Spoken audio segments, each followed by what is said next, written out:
What's going on, everybody? My name is ZealetPrince, and welcome back to yet another reaction video. And today we are checking out SCP-001-UBU. I'm not going to even try. Final War. This is a continuation of my other UBU video I made a little while ago, as that one truly confused the absolute hell out of me. This is a continuation of that one, and I still don't know if there was a UBU video before the one I had watched. So I'll have to do a little bit more research to see if I could find one, and then probably try and put these in order, but it's not likely going to happen, so don't expect it. But other than that, we're going to go ahead and get right into this in 3, 2, 1, shebang. On May 12th, 2588, the entity known as SCP-UBU manifested in Kangastak, Greenland, like something out of the most nightmarish kaiju movie never made. Soon after, there was no more death, but the world was filled with such chaos and despair that humanity longed for that eternal release. From its enormous stomping feet to its cloaca, to its face, featureless save for a gaping, grinning, devouring mouth, the entity was pure malice with all the time in the world. UBU decimated the planet, breaking the spirit of mankind and razing every city to the ground. In the earlier days of UBU's invasion, when there was still dry land and people still wanted to talk to each other rather than joining floating islands of eternal chemically induced slumber, they would commiserate about the shared misery of the state of things. Oh, UBU? My daughter hasn't spoken to me ever since that monster shoved my whole body down her throat, someone would say. Another would pipe up, trying to one-up the first man in sort of a trauma Olympics. Didn't you see me in the news? UBU carried me around for a week, snacking on me every now and then like I was his own personal turkey leg. It was hell. But honestly, part of me felt a little bummed out when he threw me away. Yet another person would come in, like that guy has now obtained a weird fetish with UBU. Okay. Veteran swapping war stories over a drink at the bar. UBU made me eat a pair of my pants, whole thing, zipper and all. Then he decided he thought that was funny, made me eat pair after pair after pair of them, rinse and repeat. By the time he got bored, I'd eaten probably around 20 pairs. I sort of got a taste for them after that. Everyone on the planet had good reason to despise SCP-UBU, but no one held more hate in his heart for the pale, wicked creature than Dr. Lawrence McCloud.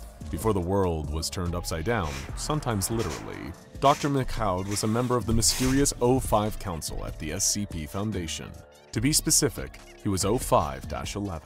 But that prestigious position at the Foundation couldn't protect him or his loved ones from the wrath of UBU. Okay. When Dr. McCloud was... I think this was Dr.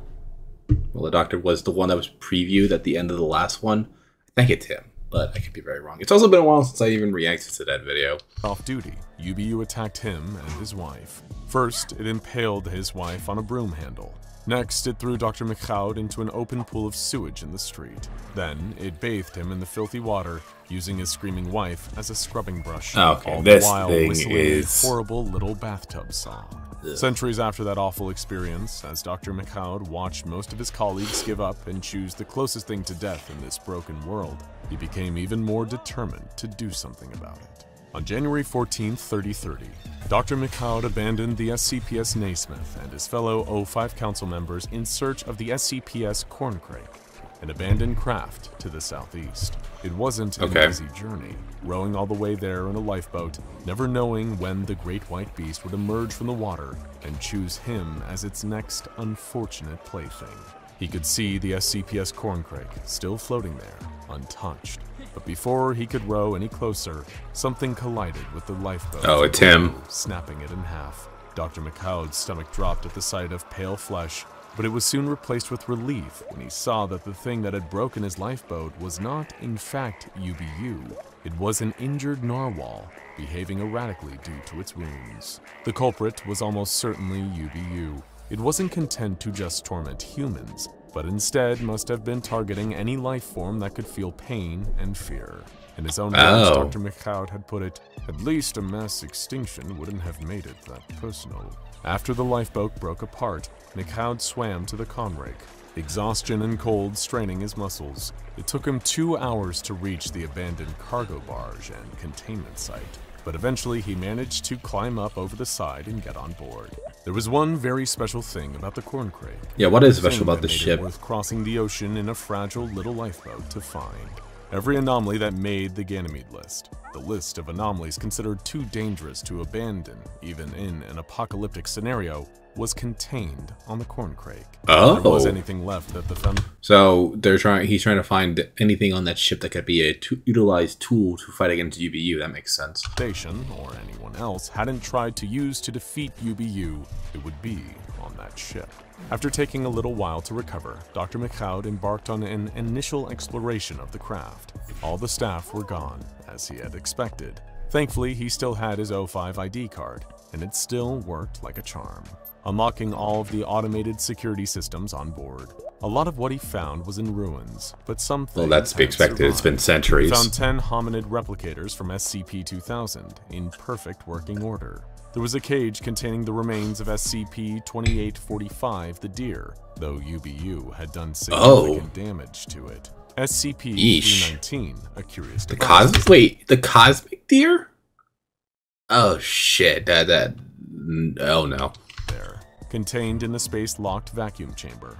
This one was notable for its potential ability to destroy the universe. He found a couple of safe. Oh, I thought it was the living water. SCP-YEZ, crowd control for the practical optimist, and SCP-FNA, the portable warehouse. The latter of the two was a portable door frame to a pocket dimension. He also stumbled upon SCP-001, Last Ride of the Day, an old Prometheus Labs prototype. I haven't heard of that one. And possibly, most importantly, he found SCP-076. The coffin was open, but Abel didn't attack Dr. McLeod. He wasn't consumed with murderous rage and bloodlust, the way he always was before. Really? Instead, he was just sitting on the edge of the ship, silently staring at the sea. When he spotted McLeod, he gave him a small wave and did nothing else. The centuries of a world with... Okay, so he's clearly broken because he always goes on a rampage and kills everyone inside of him. Without death, a world without killing, without victory in battle, had taken its toll on him. For possibly the first time in his eternal life, Abel was depressed. 9 days after he first inspected the Corncrake, McLeod began to formulate a plan. He loaded all of the hominid receptors into SCP-FNA, using a thankfully still working forklift. Oh, Next, he was able to unseal the sealed portion of SCP-001, Last Ride of the Day, and get his hands on the details of the anomaly. It read, SCP-001 is capable of temporarily relocating to its relative position 15,000 years prior to activation.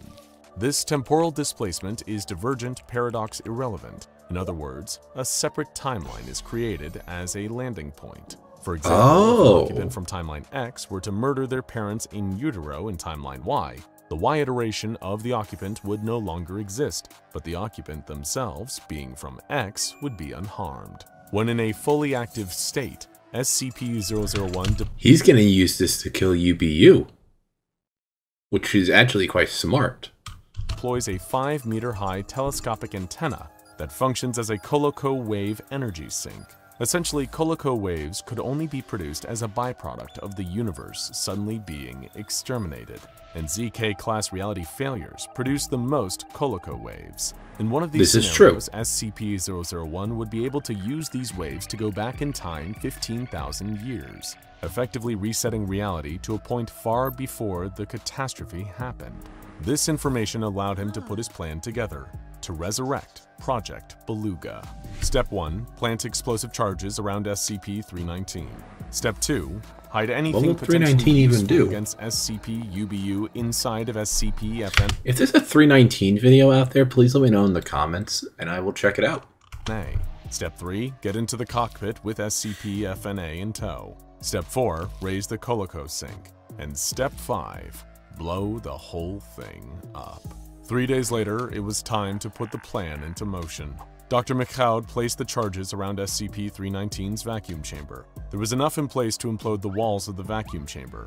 He closed the bulkhead and began deploying the Coloco sink. 10%, 25%, 30%. Suddenly, he could hear a loud crashing sound. The ship began to tilt. Oh no. Uh-oh, UBU's here. Distant sound of menacing giggles. The sink reached 45, 57, but as UBU grew closer, he quickly overrode the system to lower the sink. 45%, 30%, 25%. 10%. Oh no. UBU grew closer and closer, and as it approached, It began to whistle the tune it once used when it bathed McLeod and his wife in the sewer. UBU began to pound against the blast door, becoming increasingly frustrated as it struggled to break through. Suddenly, another voice cut through the air, an unexpected one. SCP-076 Abel called out to McLeod, Abel, not Kane, encouraging him to carry on while Abel held the beast back. As Abel and UBU engaged in an epic battle, McLeod suddenly remembered something. There was an express deployment module for the Colicos sink. With no time to waste, he activated. Yeah, hit that shit. All at once, he hit the detonator. Abel's giving you the time you need. The year was 11,970, and the date was February 14th. 13,963 years later, the SCP Foundation discovered something beneath a mound of earth and snow near the northern border of Lapland, Finland. It was a shipping container with a reinforced exterior, the interior of which could only be accessed through a fortified bulkhead on one side. The words SCP-001 were written on the side in black paint. In spite of this, the object was given the designation SCP-8048. A narrow, winding tunnel through the mound of earth and snow was discovered, leading from the door to the outside world. The tunnel had significant wear, clearly having been used as a footpath by someone.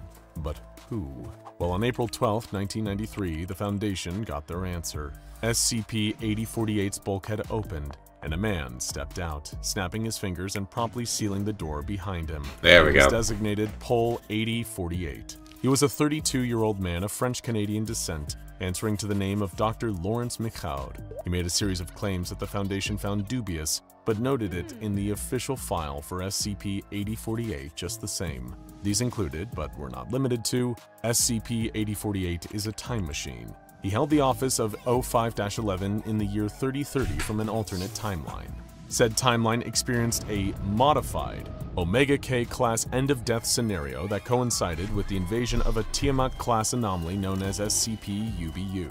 SCP-UBU was an extremely dangerous and sadistic entity who was capable of, among other things, neutralizing SCP-169 and SCP-682. Oh yeah, I forgot those two got destroyed. The Foundation launched Project Beluga, which resulted in an impossible war with SCP-UBU that lasted 441 years. Pol 8048 deliberately sabotaged SCP-319 to act as a power source for SCP-8048, thus arriving in Lapland in the year 11,970 BCE.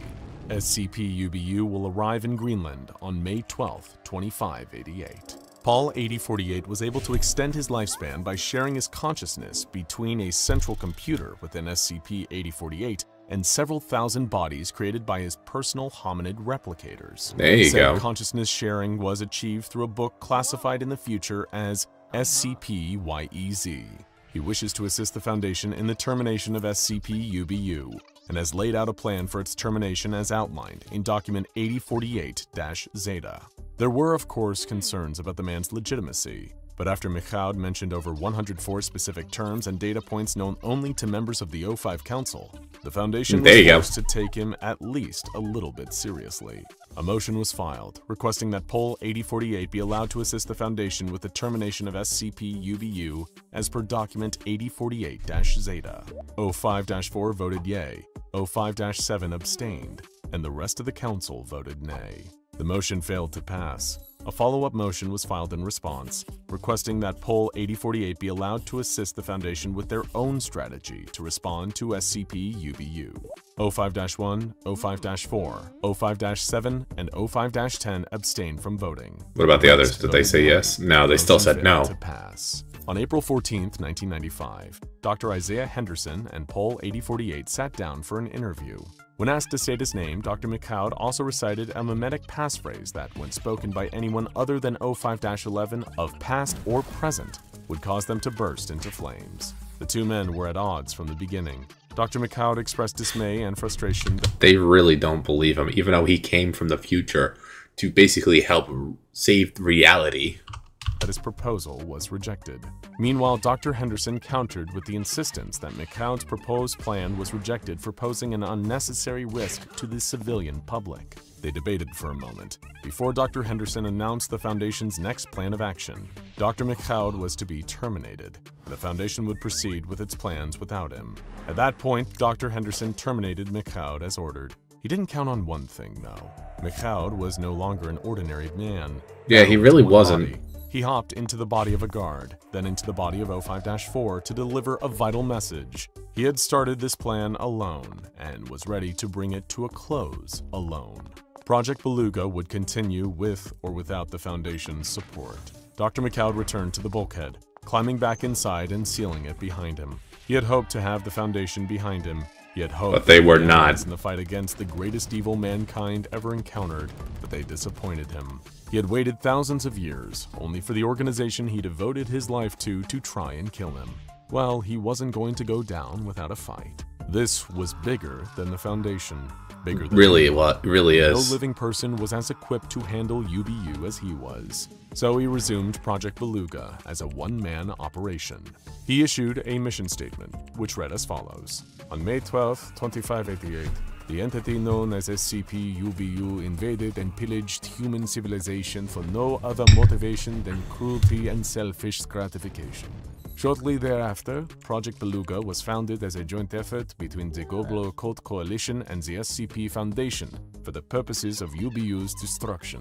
UBU is not merely a threat to human safety, it is an affront to every positive and loving concept in the human consciousness. Rather than our lives, he seeks to destroy our quality of life to sate his own sick desires. Think about it. The taste of ice cream, playing with your dog, the way you felt after your first kiss. That is UBU's sworn enemy. No fate is too cruel for him. No hatred is strong enough. When Project Beluga's charter was signed, 592 GOC officers and Foundation staff were present at the ceremony. Our troops numbered in the hundreds of thousands. I, Dr. Lawrence McLeod, am the only surviving member, and always will be. What I lack in numbers is compensated thousandfold by my weapons, my mind, my replicated those EE3s. eons of experience. The following record serves one. Sorry, those just stood out for me. That once justice has been brought to UBU, humans in the shining and golden UBU-free future will understand that one person can accomplish through the power of hard science and raw emotion entwined in a perfect and indestructible braid. And while we are at it, you are very welcome. Over the next several hundred years, McLeod worked to secure ownership of Kangastok, Greenland through a Project Beluga civilian front. He evacuated the civilian population from the area, then spent a century constructing a superweapon. With 100 high-yield nuclear weapons, heat amplification runes, a targeting beacon for SCP-DAG, and 5 antimatter gathering pods from SCP-HNM in place, he was finally ready for UBU to manifest again. Now check out the 05 Council Must Die SCP-001 The Way It Ends Ouroboros cycle. An insane SCP-001 fight Gate Guardian versus Scarlet. Okay, that wasn't what I was expecting. I thought this was going to continue. When was this uploaded? 7 months ago. So, is there another part to this? Okay, maybe not. I'll have to take a much deeper dive into the channel because with SCP Explained lately, they've been making their own versions of SCP versus Gate Guardian, SCP-0682 versus 049. They've been making all that stuff, which is why I kind of like stopped watching the any SCP stuff for a while. But I'm gonna have to look deeper into the channel and see if there's any more UBU stuff. So if I do find any, I will react to them and finish up the UBU saga. But other than that, there's nothing else at the moment. So I'm just gonna have to leave it there. So if you guys enjoyed today's reaction video, please like, comment, subscribe, and I will see you guys in the next video. Bye.